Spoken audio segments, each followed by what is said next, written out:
Hey everyone, Coaster Central here, and today I'm going to be reviewing Gwazi at Busch Gardens, Tampa.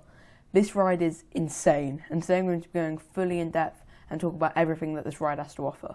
This was my first RMC, so the fact that some of them are better than this one is crazy, and I can't wait to get on some more. Okay, so everyone knows that this ride took ages to open up. It's almost a meme at this point, but this ride would never open. It was originally scheduled to open in 2020, but when COVID hit, they had to delay it to 2021. And then they delayed it again before it finally opened in 2022. I think it's pretty safe to say that this ride was one of the most hyped up coasters in history. And today I'm going to be telling you whether this ride lives up to the hype, or whether it isn't as good as you would expect it to be. The ride's entrance is to the left of the main entrance area to the park. When you enter the ride's entry area, you notice all of these really cool sort of like huts around. The ride's logo is sick, and it has a massive wave turn element that goes right over it. These ride's restraints feel loose and give lots of room to get all the airtime that this ride has to offer.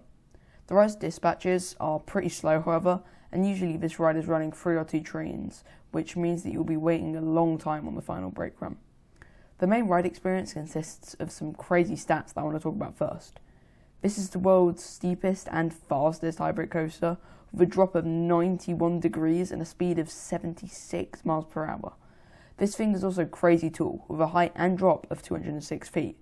This ride is also long in track length, with 4,075 feet in track.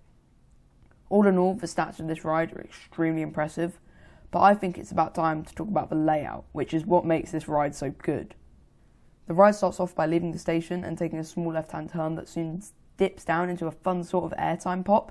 You only get airtime on the hill in the back, however. You then ascend the massive 206-foot tall lift hill.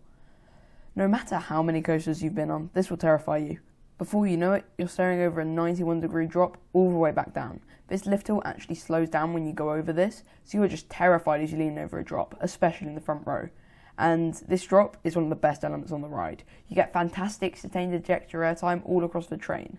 The way you get yanked over this drop and the fantastic head dropper that it dives into after, there's no wonder people say that this is the best first drop on any coaster, because I certainly think that it does.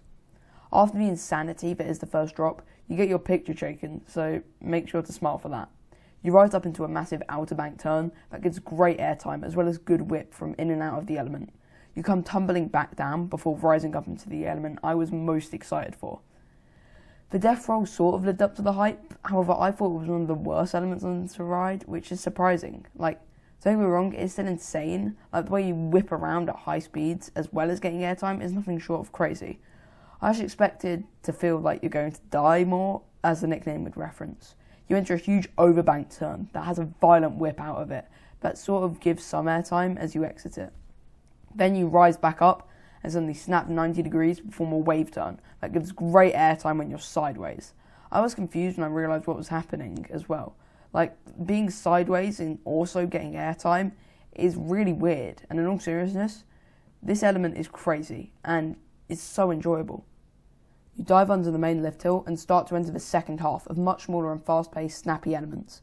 There is a small tilted bunny hill before you turn around 180 degrees with another small wave turn that gives decent airtime. This sends you into a 0G stall that you go through so fast you don't even get hang time, you just whip through it. Gwazi's finale consists of a small trick track, the second of which gives a great ejector pop, before doing a small hill that sends you much further down than it came up, with a brilliant dose of ejector airtime that feels like it's sending you to the moon.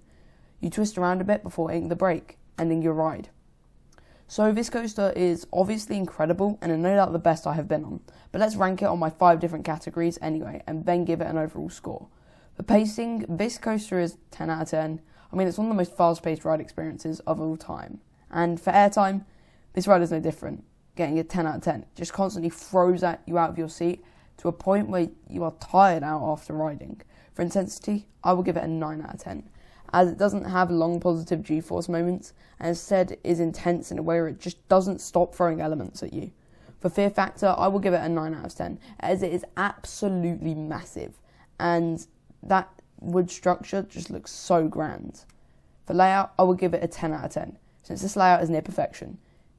Has a mix of inversions and airtime I just can't get enough of. And of course, for the overall score, I'm going to be giving it a 10 out of 10. It's my number one coaster, and I love it. From a coaster I thought was going to be underhyped to my number one, I think that I really underestimated it. So that was my review of Iron Gwazi. And if you agreed with my opinions, make sure to tell me in the comments below. And if you enjoyed, make sure to like and subscribe for more roller coaster related videos. See you in the next one. Bye!